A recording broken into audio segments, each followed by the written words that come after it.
don't. Oh, no, we don't. But it's something everyone needs to know how to do. But you hate hearing those words when they come from various people. We need to talk. Joining us is connection coach, internationally known, Jonathan Sprinkles, who can always help with those interpersonal relationship problems. Good morning. Hey, good morning, Sherry. Did you like those animals? Oh my God, my hands are still shaking. I petted a fox just now. That was Isn't cool. that cool? Yes. That doesn't happen every day. All right, we need to talk.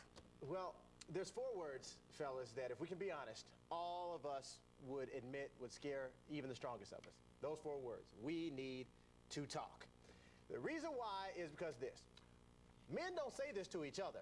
And women, whenever you say we need to talk, is never about fixing something that you're doing wrong. It's always about fixing something we're doing wrong.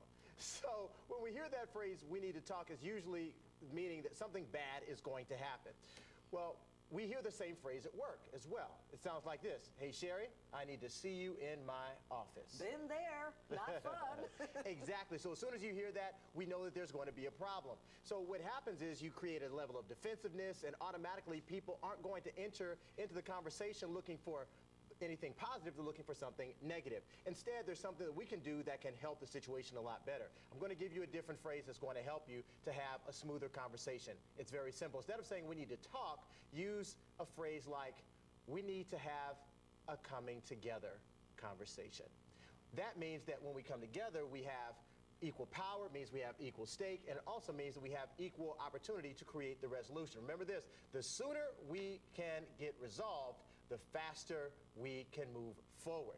It works, I promise. I can see that in a personal relationship. I can't see it in the work relationship. Trust me, it works. It's Okay. a whole lot better than to see me in my office. Well, you're right, it is. We know what doesn't work.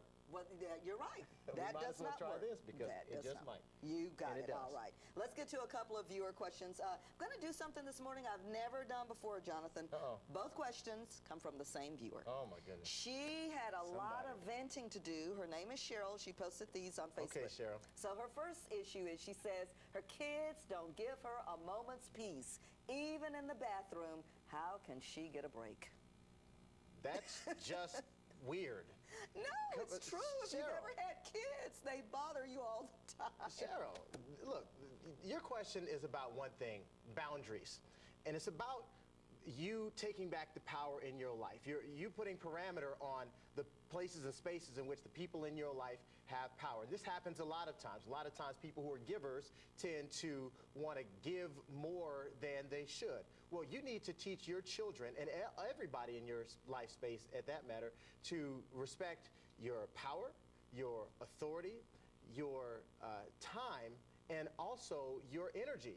You need to have people respect those things, and this is what Mark Gregson says. He said you have to make people respect those things because you teach people how to treat you. That is true. I like that. Okay, secondly, very quickly, she says her husband is very old-fashioned and believes it is not a man's job to wash the dishes.